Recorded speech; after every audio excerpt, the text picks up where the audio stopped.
ಇದು ಮಹಾಭಾರತವಾಗಲಿ ರಾಮಾಯಣವಾಗಲಿ ಅಲ್ಲ, ಇದು ಜನಕಥಾ ಕೀರ್ತನ ಅಂತ ಇದಕ್ಕೆ ಹೆಸರು. ಜನಕಥಾ ಕೀರ್ತನ ಅಂದ್ರೆ ಏನು ಅಂದ್ರೆ, ನಮ್ಮ ನಡುವೆ ಇದ್ದಂತಹ ಆದರ್ಶ ಪುರುಷರು ಮಹಾತ್ಮ ಗಾಂಧೀಜಿ, ಬುದ್ಧ, ಬಸವ, ಅಂಬೇಡ್ಕರ, ಶಿವಕುಮಾರ ಮಹಾಸ್ವಾಮಿಗಳು ಇಂಥವರ ಜೀವನವನ್ನು ಆಧರಿಸಿ ಕಥಾ ಕೀರ್ತನ ಮಾಡೋದಿದೆಯಲ್ಲ, ಇದು ಬಹಳ ಕಷ್ಟ ಸಾಧ್ಯವಾದ ಕೆಲಸ, ಸಾಮಾನ್ಯವಾದ್ದಲ್ಲ. ಇದು ಯಾವುದೋ ಪುರಾಣ, ರಾಮಾಯಣ, ಮಹಾಭಾರತ, ಭಾಗವತನ ಹೇಳ್ಬಿಡ್ತೀವಿ ನಾವು, ಅದು ನಾವು ಕಂಡಿಲ್ಲ ಕೇಳಿಲ್ಲ, ಆದರೂ ದೈವ ಸಂವಾದವಾದ ಕಥೆ ಅದು. ಆದರೆ ಇದು ನಮ್ಮ ನಡುವೆ ನಡೆದ ಕಥೆ, ಚಾರಿತ್ರಿಕ ಹಿನ್ನೆಲೆಯ ಕಥೆ. ನೋಡಿದವರಿದ್ದಾರೆ, ಬದುಕಿದವರಿದ್ದಾರೆ, ಬಾಳಿದವರಿದ್ದಾರೆ, ಅವರೆಲ್ಲರೂ ಕೂಡ ನಮ್ಮಲ್ಲಿ ದೃಷ್ಟಾಂತ ಸಂಕೇತವಾಗಿ ಕಾಣಿಸ್ಕೊಳ್ತಿದ್ದಾರೆ. ಅವರ ನಡುವೆ ನಾವು ಕಥೆ ಮಾಡಬೇಕಾಗಿದೆಯಲ್ಲ, ಇದು ಬಹಳ ದೊಡ್ಡ ಕೆಲಸ. ಇದು ಸಾಮಾನ್ಯವಾದ್ದಲ್ಲ. ಇದಕ್ಕೆ ಆತ್ಮಶಕ್ತಿ ಬೇಕು, ಆತ್ಮವಿಶ್ವಾಸ ಬೇಕು, ಆತ್ಮಸ್ಥೈರ್ಯ ಬೇಕು.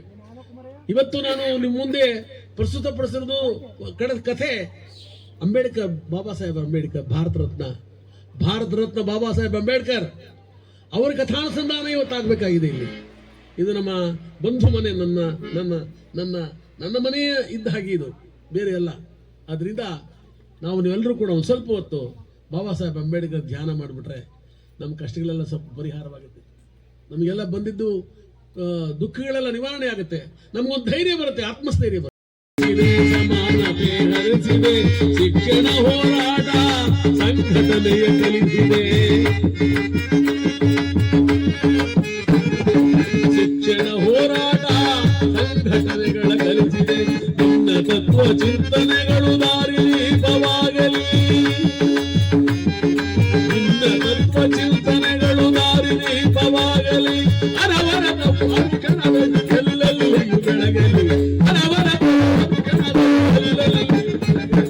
ಅಂಬೇಡ್ಕರ ಗೋಚರಿ ಕನಸಿರಿ ಚರಣ ಇರುತ್ತ ಮುದಲಿ ಹರಸೊಯನು ಮನವೇ ಅಂಬೇಡ್ಕರ.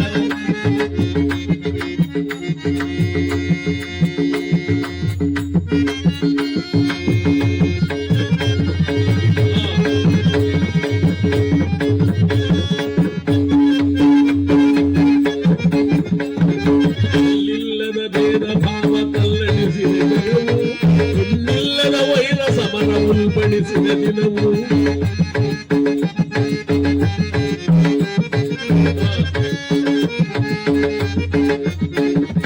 ಎಲ್ಲಿಲ್ಲದ ವೈರ